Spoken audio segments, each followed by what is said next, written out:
a day just like any other. There was one area that we knew that we liked from the beginning, and we said, yeah, we're gonna go here, and we're gonna kill something here, for sure. From the cracked windshield of a dusty truck barreling through the Sierra backcountry to the trigger pull that sparked one of the most explosive stories in cryptid history, Justin Smeja wasn't out to become infamous. He was just hunting. He didn't expect to see something upright, something towering, something not quite man, and certainly not a beast. But when he did, everything changed. The figure in the meadow. It was supposed to be just another quiet evening in the Sierra backcountry. Justin and his hunting partner, referred to only as the driver, had spent the day road hunting, a routine pursuit during the right season. As the sun dipped lower, they decided to call it. There was nothing unusual about that final turn down a stretch of road bordering an open meadow. Nothing to suggest what was coming. Then they saw it. Roughly 80 yards ahead in the clearing stood something that neither man could explain. The figure was tall, upright, and still. It wasn't grazing, lumbering, or running. It was simply standing there, as if it had been waiting. Justin had hunted for years. He was used to the sudden jolt of spotting a bear, the snap decisions, the discipline of the shot. But what he saw now didn't register as any animal he recognized. The figure wasn't moving like a bear. It wasn't even shaped like one. It walked in a way that mimicked human posture, balanced, deliberate, and eerily composed. For a moment, everything around them seemed to hold still. The forest, the wind, even time itself. Justin brought up his rifle, not out of impulse but instinct. What he was looking at didn't make sense. The creature's movements were smooth, controlled. It wasn't charging or running. It seemed aware. The tension built. The line between hunter and target was now smeared by something inexplicable. The creature didn't resemble prey. It didn't resemble anything. And then he fired. And I shot it about right here, just on the top of its rib. The avalanche begins. The shot didn't just hit whatever was standing in that field, it hit the online world with the same velocity. What began as a single account soon became a viral storm. The story traveled from a cryptid blog into wider circulation, attracting both amateur sleuths and serious researchers alike. Among them was a filmmaker who stumbled upon Justin's testimony and saw something different. The filmmaker invited Justin into his kitchen for a simple conversation. No studio, no lights, just two small cameras and a microphone. What was captured in that room was not intended to become a sensation.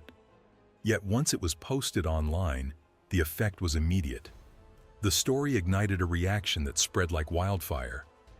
For some, Justin's account was unbelievable. For others, it was unforgivable. And for a smaller but fervent group, it was undeniable. The incident drew harsh criticism. Accusations of fabrication poured in. But there was also a wave of fascination. Then came the detail that truly split the public. Justin revealed that the first creature he shot had not been alone. According to him, there had been another. A second figure, smaller in size, had emerged after the first was hit. Unlike the towering silhouette in the meadow, this one was lower to the ground, shorter, less developed, possibly younger. I shot the little one square in the neck, walked up to it, grabbed it, it was still alive. The implication that one of the beings was a juvenile introduced a new layer of complexity and unease to an already polarizing story. The cryptozoological community took notice. Conversations intensified. The possibility of a family group, or at least a social pair, was unlike most prior Bigfoot sightings. If true, it suggested intelligence, behavior, and relationships. It suggested stakes. The conversation that had started with disbelief was now entangled in deeper questions about what was real, about what was ethical, and about what had really happened in that clearing. Whatever that figure had been, Justin's shot didn't just break the silence of the forest. It cracked open the door to something much larger, the man behind the silence. In the growing storm of controversy surrounding Justin's account, one question kept circling like a vulture overhead. Where was the other witness? The driver had been there. He had seen what Justin saw. He had stood just feet away when the shot was fired, and yet, as Justin's story exploded online, the second man remained absent, silent, unreachable. Skeptics seized on his silence as a weakness in the story's armor. If the event had really happened the way Justin claimed, why hadn't the driver stepped forward? Why leave one voice to carry the weight of something so extraordinary? Theories multiplied. Some believed the driver was protecting Justin by staying quiet, while others suspected he was distancing himself out of fear or embarrassment. To many, the silence spoke louder than any testimony could. But eventually, that silence broke. Under careful persuasion, the driver agreed to speak, though not without limits. He made it clear he would not become a face in the media frenzy. I don't have the greatest pair of binoculars, and I had it set up to look quite a bit further than what we had it set up to. But even looking through the binoculars, it didn't look right. It wasn't a bear. He would not return to the cameras. No full names, no ongoing involvement. Just 30 minutes in work clothes on his own terms. And yet, in those 30 minutes, something significant happened. He did not deny what had occurred in the meadow. He did not walk back the timeline or contradict the core of Justin's story. In fact, he confirmed it. He admitted seeing the figure. He remembered the confusion, the impossible size, the unshakable feeling that what they had encountered did not belong in that forest. He acknowledged the fear, the hesitation, and the reality that he had urged Justin not to shoot. Not because he knew what they were looking at, but precisely because he didn't. He didn't make any grand claims. He didn't label it. He didn't use the word Bigfoot, but he didn't dismiss it either. He said only what he knew, that what they had witnessed that day was real, unexplainable, and deeply unsettling. Something out of place, something that had no name. Then, just as quickly, he stepped away from the conversation. He returned to his life, leaving behind only that brief, critical confirmation. For the skeptics who had demanded his voice, it wasn't everything, but it was enough to complicate the narrative. Because now there were two men, two memories, and one event that neither of them could explain. The encounter didn't end with that shot, nor did it fade with time. Justin and the filmmaker, joined by the driver, returned to the scene of the sighting, back to the meadow where everything had unraveled. This time, they came equipped. Cameras were mounted. Audio recorders stood ready. The goal was no longer the hunt. It was an observation, documentation. Night settled over the trees like a veil. The group stood in the clearing, under the pale glow of the moon, surrounded by pine and shadow. It began as a faint sound in the distance. Then came a howl. It's right there. Just moved again. Low, drawn out, unearthly. Unlike any bear, coyote, or known animal native to the region, it wasn't isolated either. Snaps echoed through the brush. Movement registered just beyond their sight line. No one spoke. Breath caught in throats. Hearts raced.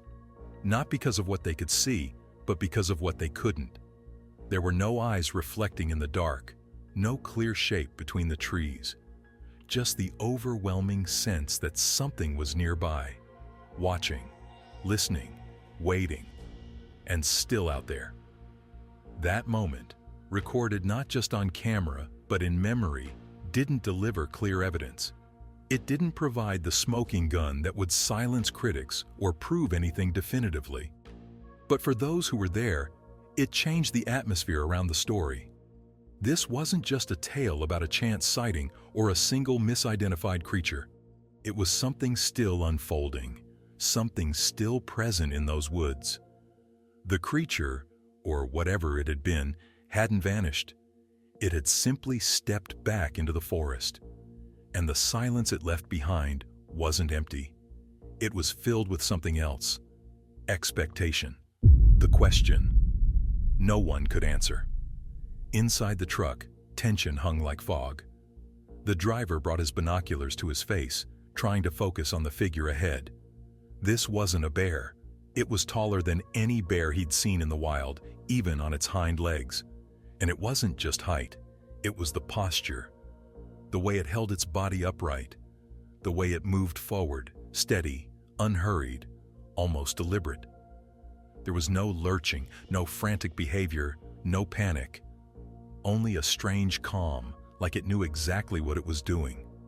And that awareness, something subtle and unspoken, made it all the more disturbing. In that moment, a familiar pattern should have played out.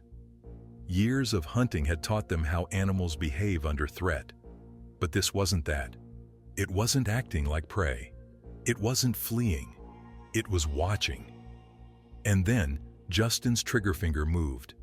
A clean, solid hit. The reaction wasn't what either of them expected. The creature didn't drop immediately. Instead, it flinched. A full-body shudder rippled through its frame. Then, strangely, it dropped onto all fours. It moved away fast, but not gracefully. It ran low and clumsy, yet impossibly quick, disappearing into the brush like a shadow being pulled from view. Justin's reflexes took over. I mean, they're at least they're more human than anything else is, besides obviously us. He racked another round. The moment wasn't finished. The hunt wasn't over. He looked downrange through the scope, searching for signs of the wounded figure.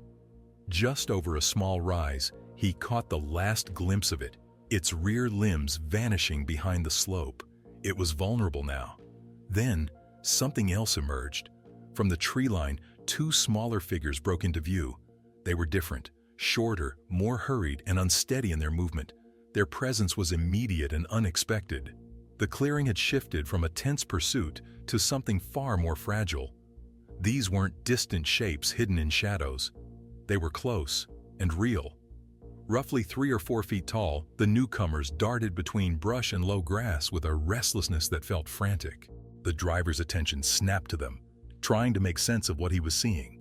He had no answer, neither did Justin. Their size raised questions the mind didn't want to finish. Were these young of whatever they had just encountered? Or something else entirely? The meadow fell still. Justin and the driver stood frozen, locked between instinct and something heavier. The smaller creatures moved with a skittish energy, weaving through the grass with the nervous steps. They made sounds, low, guttural, and unsettling. Whatever they were, their presence shattered the assumption that the first figure had been alone. Their behavior added a weight to the encounter that neither man was prepared for. This wasn't just strange, it was morally destabilizing. And then, amidst that confusion, Justin made a decision: to shoot again. The idea wasn't born out of aggression or malice, it was a strategy. In his mind, it was the only logical way forward. If no one would believe what they had seen, then something physical, something undeniable would change that. A body, evidence, that was the reasoning. But logic has its limits. The driver didn't agree.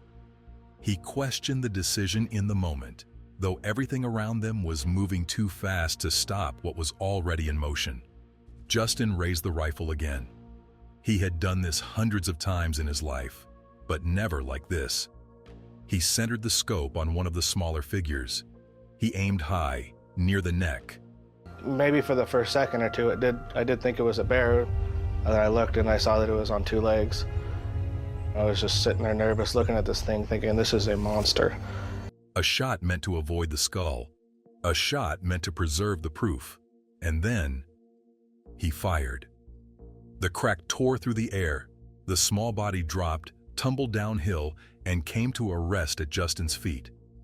And just like that, everything changed. It lay there, unmoving. A pool of blood is already beginning to form in the grass. Justin stepped forward. He looked down. In that instant, he understood. This was no ordinary creature. It looked back at him with eyes that held shape, with limbs that resembled more than just survival tools, with a body that looked, not entirely, but unmistakably, human in the ways that mattered. Whatever confidence had fueled the logic behind the shot, Whatever justification had hardened his grip dissolved, because now there was no distance, no ambiguity, only the reality of what was lying there and what they had done. A child in the pines. He stepped toward the still form. It wasn't just small, it was delicate. The kind of fragile that instinctively told you to be careful, not because it was dangerous, but because it could break. Justin reached down and picked it up. The body was warm, recently alive. Its skin felt unlike anything he had touched on a hunt. It didn't have the coarse texture of a predator or the sleek coat of prey. It was bare in places, thin, and then he looked into its eyes. All the adrenaline, the racing thoughts, the calculation, it collapsed in an instant. Because what he saw wasn't the empty gaze of a downed animal. It wasn't a kill. It was something else entirely. This felt like a child. The driver turned. He saw Justin holding the body. He saw the shape, the limbs, the weight of it all hangs in the space between them. His reaction was immediate, a full-body jolt of disbelief and horror. They had hunted together before. They had faced moments of risk, moments of split-second decisions, but nothing had prepared them for this. The two men stood still. No movement, no noise, just the weight of what now existed between them. Everything about the scene felt wrong. Not wrong in the way a bad shot feels. Between 10 and 15 minutes up close. I shot the little one square in the neck. Not wrong like a missed opportunity. This was deeper, more moral, more final. In one trigger pull, the boundary between hunter and something entirely other had been crossed. And with that, whatever the hunt had been, it was over. But the story was far from finished, because the real weight of the moment was only just beginning to settle in. Guilt has a sound. Justin's hands began to tremble. He felt like he had killed something he was never supposed to encounter. Something closer to human than anything he'd ever aimed a rifle at. He looked at the driver, the only other person who had witnessed what had just unfolded, and in a sudden flash of anger or desperation, he tossed the body toward him, not violently, but with force. But the guilt didn't pass with the body. It wasn't easy to share, because the silence that followed belonged to Justin alone. They stood in that clearing, asking unspoken questions neither could answer. What were they supposed to do? What did this make them? And what would happen if the truth ever came out? They discussed going back, maybe burying the remains, maybe returning the next day to collect samples, proof of what had happened, something to explain their choices. But none of those options felt real, or right, or safe. In the end, they did nothing. They walked away. The rain came hard. It didn't take long before the ground softened. The blood vanished into the soil. The footprints, the brush disturbed by frantic movement, all of it began to dissolve. By the time Justin and the driver returned, the forest was quiet. There was no trace of the body, no sign of the larger figure that had taken the first bullet and disappeared into the trees.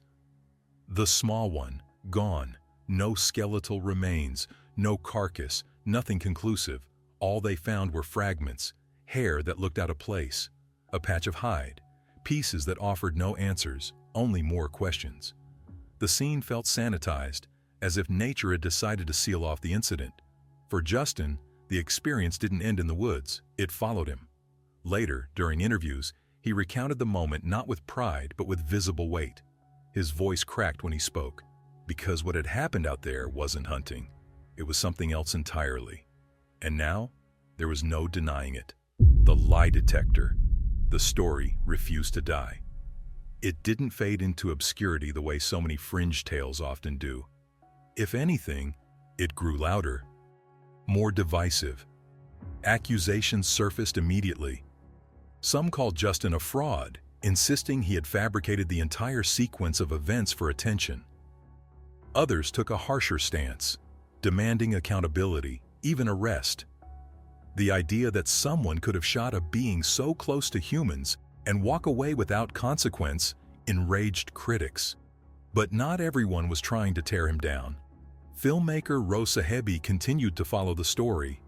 So did Bart Coutinho, a Sasquatch researcher from Monterey with a background in criminology. Bart's interest wasn't casual. He had already invested a year into examining the case, dissecting each piece, trying to find consistency or the lack of it. At one point, Bart took his investigation further than most would dare. He listened in on a private conversation between Justin and the driver. Hidden beneath a deck, he waited for them to slip up, for some sign that the whole story had been constructed, rehearsed, staged. But what he heard was not deception. It was repetition, consistency, emotion. The exact same story, the same tone, the same haunted pauses. They weren't performing, they were reliving it. For Bart, that moment shifted everything. He hadn't gone there to believe, but hearing the two men speak in private, without cameras or pressure, convinced him of one thing: they believed it had happened. Whether it was real in an objective sense was still debatable, but the sincerity was not.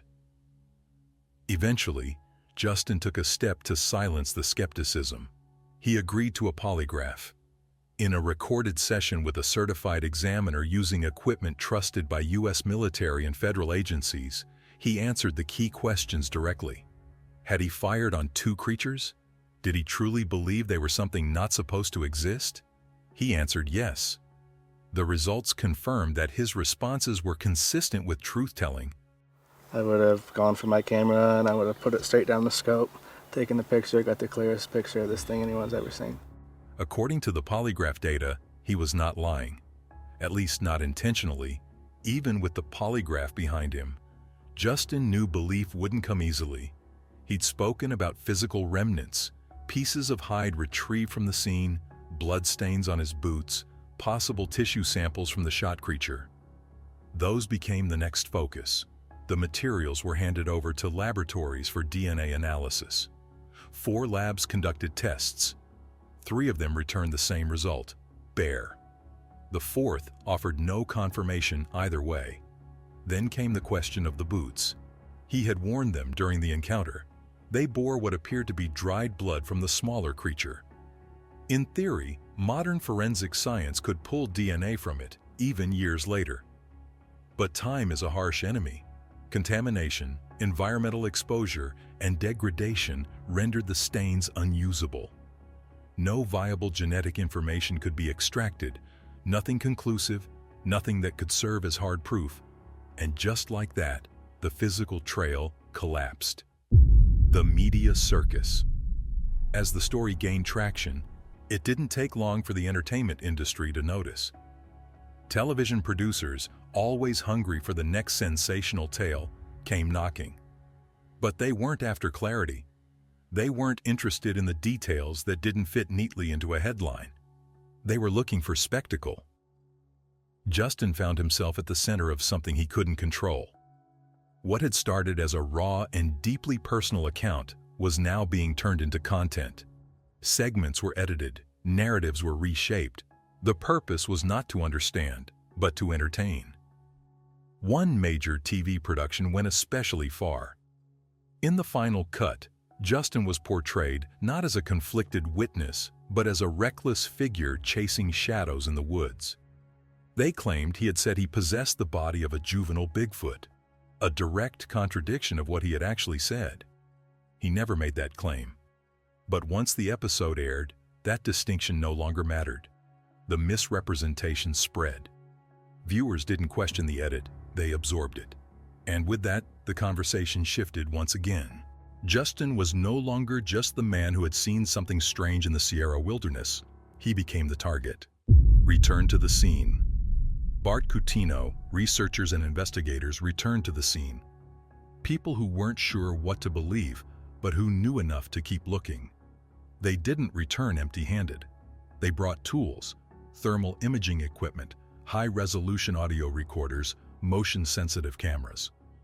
They laid down bait designed to attract predators and scavengers alike: deer liver, rotting rabbit, left to ferment under the sun until the smell reached deep into the forest. Everything about their return was measured and methodical. They were no longer trying to recreate the incident. They were searching for anything that might validate it. There were sounds, strange howls at night, sharp cracks of wood, knocks that seemed deliberate. It was just enough to keep hope alive, but never enough to prove anything. Years passed. The noise quieted. The controversy dulled, but never disappeared. And through it all, one fact remained unshakable. There was nobody there. No clear video. No DNA result that would silence debate. No moment of public revelation. No definitive conclusion. There was only the story, and the man who lived it.